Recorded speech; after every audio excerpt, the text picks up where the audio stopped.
Clara Adams sat quietly on her bed, staring at the message on her phone. "Family meeting this weekend," her brother David had written. Those 3 words made her heart sink. Every family gathering ended with her feeling small and unseen. David would brag about his promotions, Emma would show off pictures from another charity event, and their parents would look at Clara with quiet disappointment. She always played along, pretending to struggle, letting them believe she never amounted to much. But what they didn't know was that her company, Adams Tech Security, had just sold for millions. She smiled faintly and whispered, "Let's see what they say this time." David, the eldest, was the family's pride. At 40, he worked as a senior executive in New York and never missed a chance to remind everyone how busy and important he was. Emma, the youngest, had married Ryan, the son of a wealthy banker, and her life was a showcase of elegance, charity galas, and magazine-worthy photos. Their parents, Robert and Linda, adored them both and often compared Clara to them. She was the quiet middle child who had chosen her own path.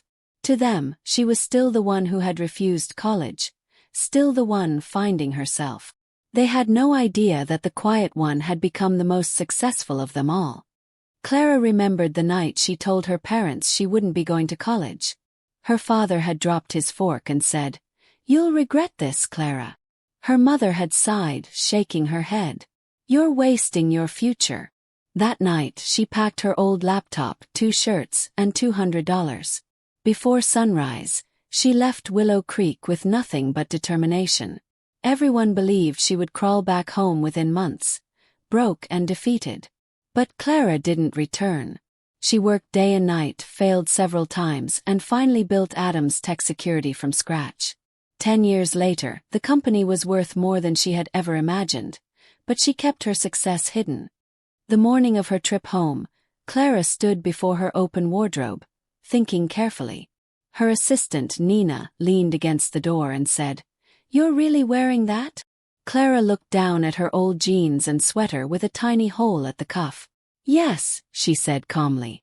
"It's exactly what they expect." Nina frowned. "You're worth $50 million and you're dressing like a student." Clara smiled faintly. "That's the point.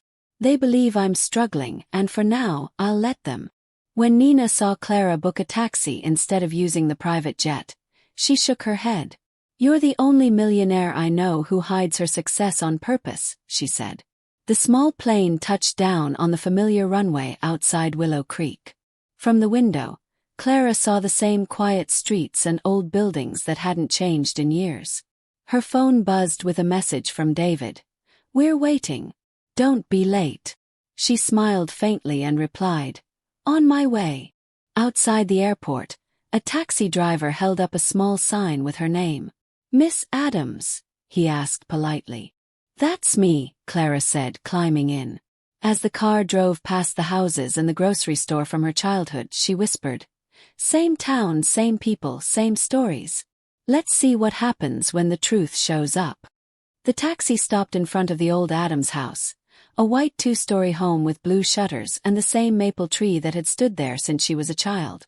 Clara stared at it for a long moment before stepping out. The porch creaked beneath her shoes, and the smell of her mother's roses drifted through the air. Just as she raised her hand to knock, the door opened. David stood there in a crisp shirt, phone in hand, his expression already sharp. "You're finally here," he said flatly. "Did your flight get delayed, or were you trying to save on costs?" His tone carried that familiar superiority. Clara smiled politely. "Good to see you too, David," she said, brushing past him into the hallway. The house smelled like lemon polish and faint nostalgia. "Mom's in the kitchen," David said as he closed the door. "Dad's resting in his chair, and I've already handled tomorrow's agenda. You'll see the documents when we meet." Clara nodded and set her small duffel by the couch. "You've always been thorough," she said softly. He glanced at her worn bag. "If you need a little help with money while you're here, I can cover your expenses," he added. Clara smiled faintly. "That's kind of you." "No need to be proud," he said with a half-smile that wasn't kind at all. She kept her voice calm. "Don't worry, I'll manage." In the kitchen, Linda turned at the sound of footsteps. Her arm was still in a brace, but her smile was bright. "Oh, Clara, sweetheart," she said, wrapping her free arm around her daughter. "It's so good to see you. You look healthy. Are you eating well?" Clara laughed lightly. "I'm doing fine, Mom. You know you can always call if you need help with groceries," Linda said in that same gentle tone that stung more than she knew. "We'll make sure you're okay." Clara nodded. "Thank you, Mom." She glanced toward the living room. "How's Dad doing?" "He's trying to be strong," Linda said softly. "David's been such a blessing lately. He takes care of everything." "I can see that," Clara murmured. That evening, David had arranged a catered dinner from a high-end restaurant. The dishes looked beautiful, neatly set across the polished table. "No need for Mom to cook," he said proudly as he poured wine.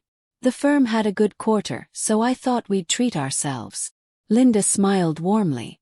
"You always think of us, David." Clara sat quietly, serving herself potatoes and listening as David explained which wine paired best with the chicken. Her father, Robert, looked at her with soft eyes. "You've grown into such a strong woman, Clara," he said gently. "I hope life's treating you kindly." Clara smiled back. "Better than you think, Dad." David looked up briefly but said nothing, too busy adjusting his cufflinks. The doorbell rang just as they began to eat. Linda's face brightened instantly. "That must be Emma," she said. Moments later, Emma walked in with her husband Ryan behind her, arms loaded with designer shopping bags. "Hello, family," she announced cheerfully. "We brought gifts." She kissed her mother's cheek and handed her a silk scarf. "For you, Mom. Straight from Milan." Then she turned to Clara, her smile polite but condescending. "And for you a little something," she said, handing her a small bag. Inside was a clothing store gift card. "I thought it might help you get a few nice outfits for job interviews," she added sweetly. Clara looked up, her smile calm and measured. "Thank you, Emma. That's thoughtful of you," she said quietly. Dinner continued with cheerful small talk that only skimmed the surface. Emma talked about her new kitchen renovation, mentioning marble counters and imported fixtures. David described a recent business trip to Chicago and a dinner with investors. Their parents listened proudly, nodding at every detail. When conversation turned to Clara, it came with a tone of concern rather than interest. "So," Emma asked lightly, "are you still doing computer stuff?" Clara smiled faintly. "Something like that. You've always been creative," Linda said kindly. "But maybe you should consider something steady, dear." David nodded in agreement. "Stability is important, Clara. Maybe it's time to settle into a proper role somewhere." Clara swallowed her amusement and said softly, "Maybe someday."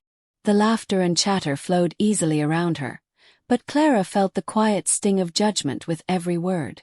When Emma mentioned her charity gala, Linda clasped her hands proudly. "Our Emma is doing so much good work. Such a blessing." David smiled. "We were just saying last week how well she's handled everything. A real success story." Clara kept her expression neutral. She had spent years learning how to appear calm when others underestimated her. To them, she was invisible, someone they pitied rather than respected. "And you, Clara?" her father asked. "Still living in that small apartment?" "Yes," he said simply. "It's comfortable."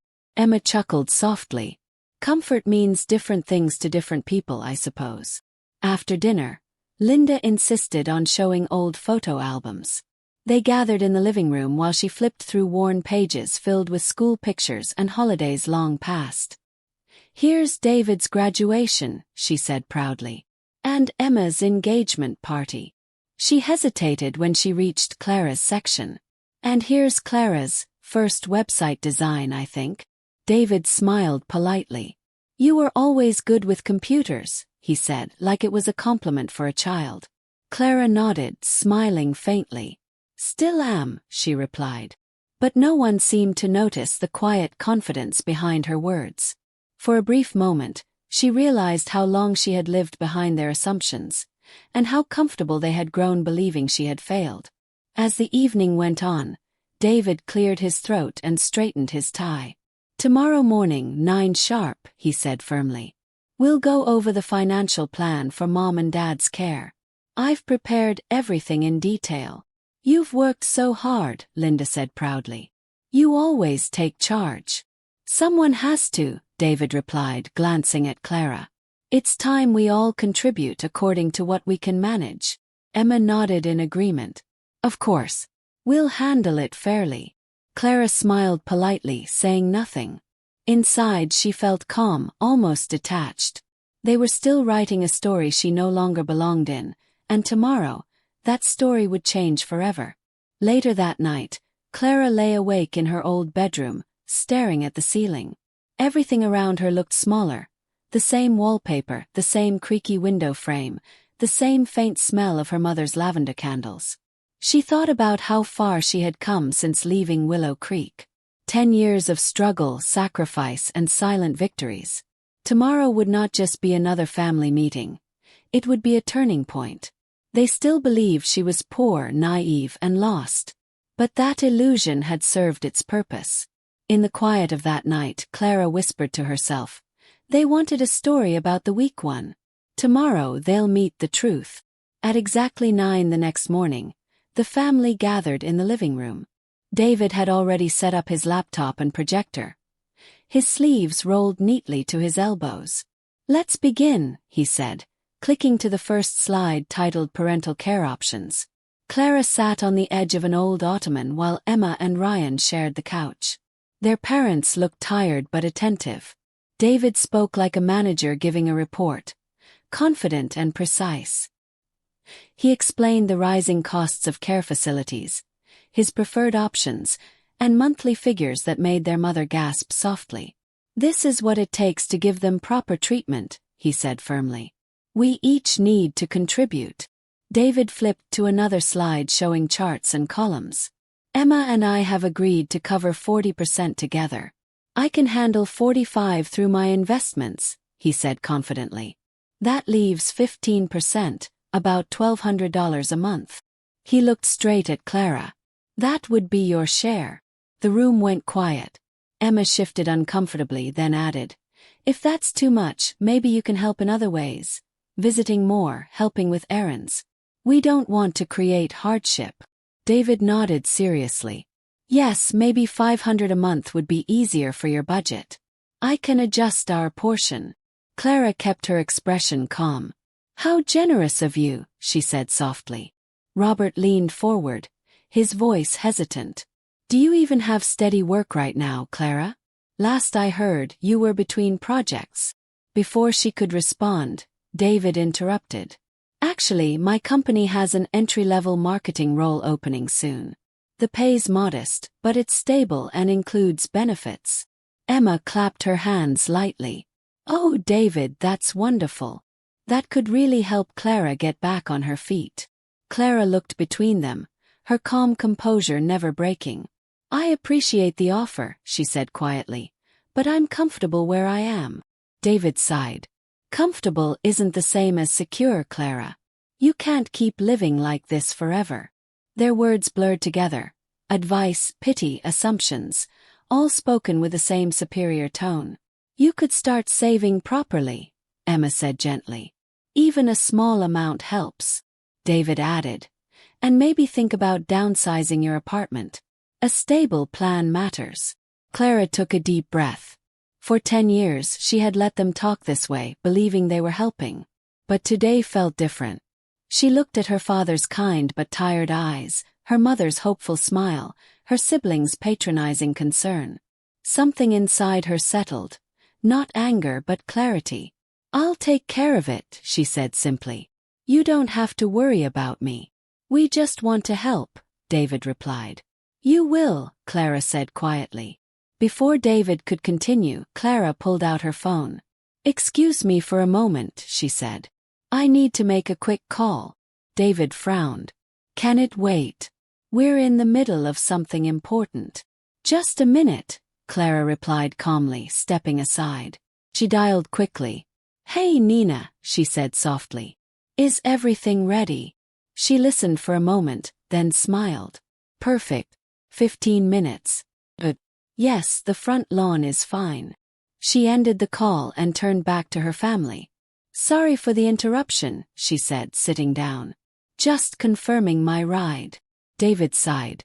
You didn't rent another taxi, did you? Not exactly, Clara said with a small smile. David leaned back, arms crossed. Not exactly a taxi, he repeated with a half laugh. What is it then, a limousine? Emma giggled. Maybe a friend's car. Clara said nothing. She just folded her hands in her lap, calm and patient. Ryan glanced between them. You didn't actually drive here, did you? No, Clara replied softly. Someone's picking me up. During the meeting, David asked sharply. We're trying to plan Mom and Dad's care, not schedule social calls. Clara smiled faintly. It's all connected, you'll see. The room fell silent, confusion thick in the air. At first they heard a distant hum. Then the windows began to rattle. What on earth is that? Linda asked, gripping her chair. The hum grew louder until it turned into the steady chop of helicopter blades. David stood up, startled. Is someone filming nearby? Emma hurried to the window, her hair fluttering from the draft. There's a helicopter landing on the lawn, she shouted. Everyone rushed to see. Outside, a sleek black helicopter settled neatly onto the grass, the downdraft bending the roses and shaking the maple leaves. Clara rose slowly, smoothing her sweater. That would be my ride, she said quietly. David blinked hard. You're what? He demanded. Clara, tell me you're joking. Emma gasped. Who sent that? Clara picked up her bag and walked to the door. No one sent it, she said calmly. It's mine. Yours. Linda whispered, her voice trembling. Robert's eyes widened as he stood up, still clutching his walking cane. Clara, what's going on? Clara looked back at them with a small smile. You said I couldn't even afford a car. You were right. I prefer to fly. And with that, she opened the door as the helicopter's engine idled, wind sweeping through the hall like a storm of revelation. The family stood frozen, staring as Clara stepped outside. The pilot, a tall man in uniform, waved respectfully. Morning, Ms. Adams, he called through the noise. Ready when you are. Thank you, Tom, Clara replied.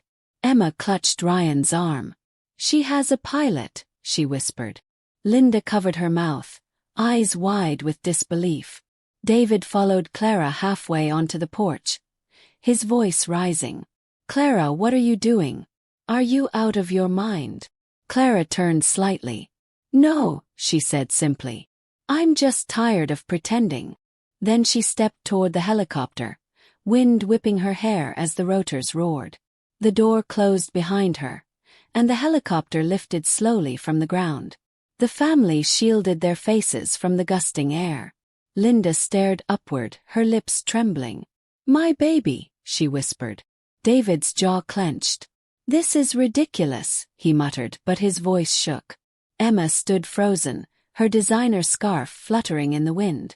Within seconds, the aircraft rose high above the maple tree, circling once before vanishing beyond the rooftops. Inside, the house was silent except for the faint ticking of the wall clock.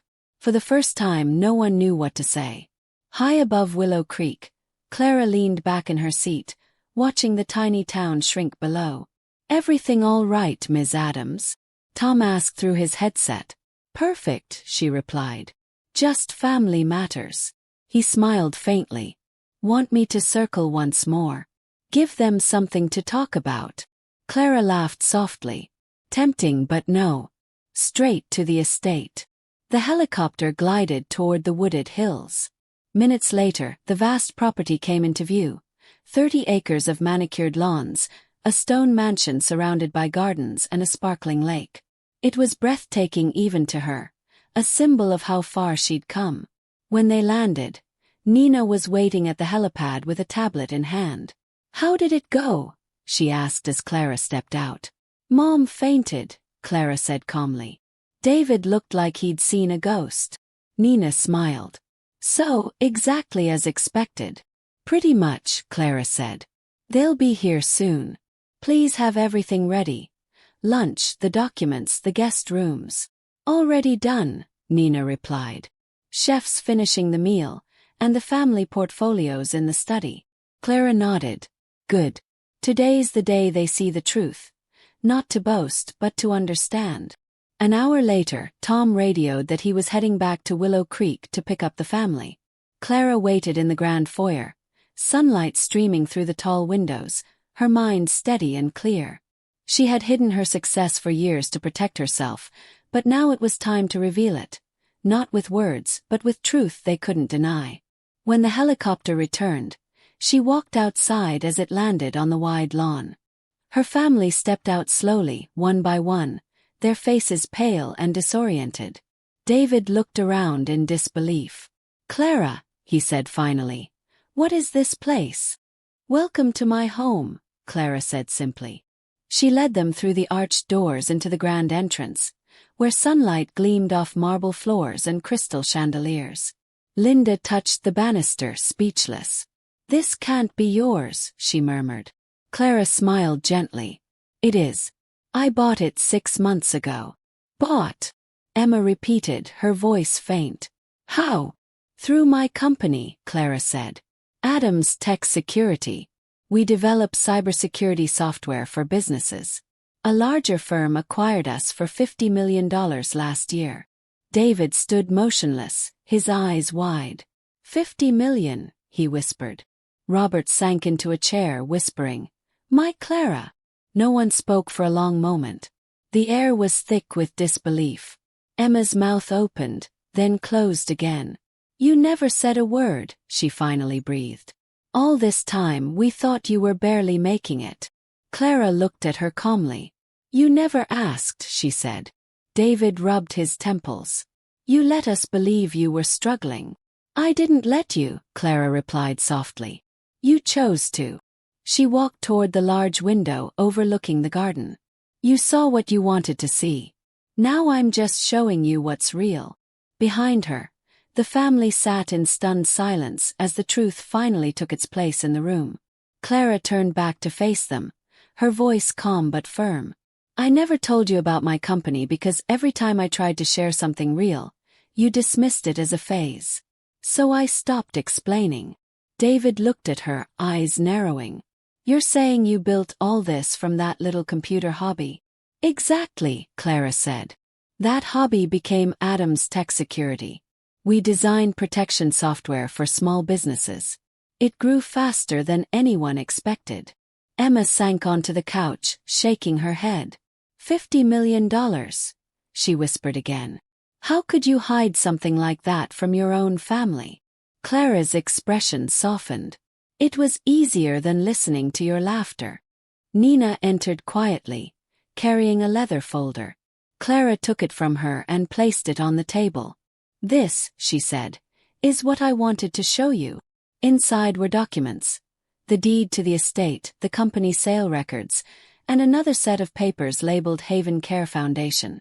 After the acquisition, Clara explained, I started a foundation for memory care support. I built a senior living community 20 minutes from here. Linda's eyes widened.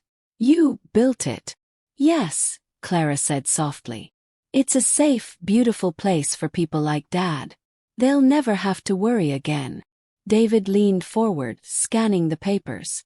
His confident tone was gone.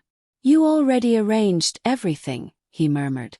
The care plans, the funding, even the trust. I did, Clara said.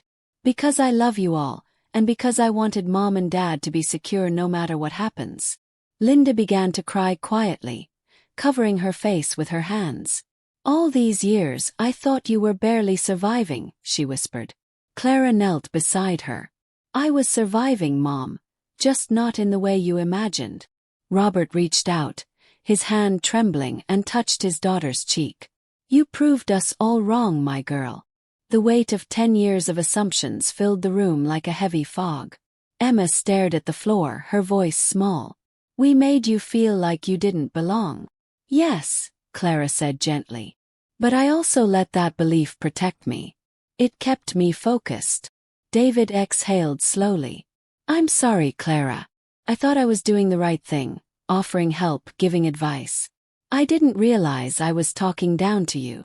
Clara smiled faintly. Apology accepted.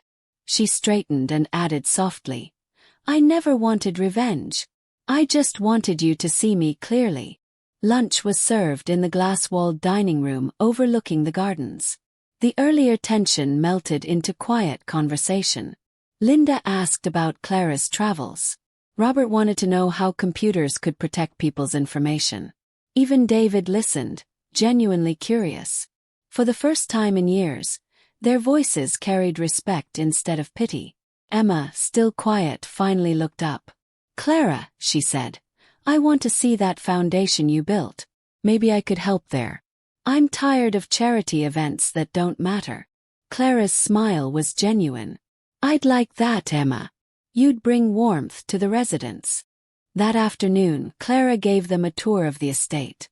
They walked through gardens lined with lilies, the air filled with sunlight and soft wind. You did all this on your own? Robert asked, marveling at every corner. Not entirely, Clara said. I had a great team. But the vision was mine, to build something meaningful, not just profitable. David looked around and nodded. You did what most of us only talk about. His voice was quiet but full of respect. For the first time, Clara saw admiration in his eyes instead of criticism. That evening, the family sat together on the terrace watching the sunset over the lake. The sky glowed in shades of gold and rose. I've spent years chasing other people's definitions of success, David admitted softly. But watching you, Clara, I realize I've been running in circles. You can still change, she said gently. Emma smiled faintly. Ryan and I have been talking about simplifying our lives.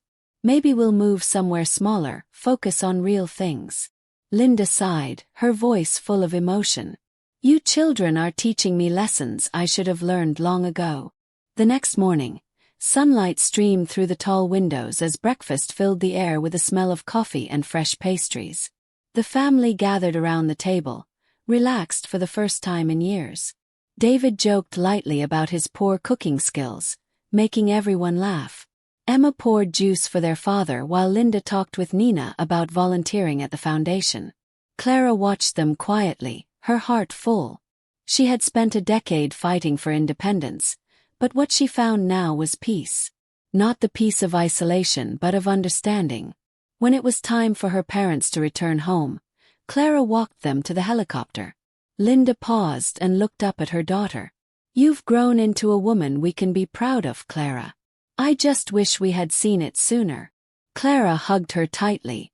It's not too late, Mom. Robert smiled, placing his hand on her shoulder. Your success isn't the money or the mansion. It's the heart you've shown us. Thank you, Dad, she whispered. The blades began to turn, and as they lifted into the sky, Clara felt the last traces of old pain drift away with the wind. Later that evening, Clara stood by the window, watching the lake shimmer under the sunset. The house was quiet again but not empty. The silence felt peaceful now. She thought about how far she'd come, from the girl who left Willow Creek with nothing but determination, to the woman who had built her own path. Success had brought wealth, but what truly mattered was healing the bond with her family.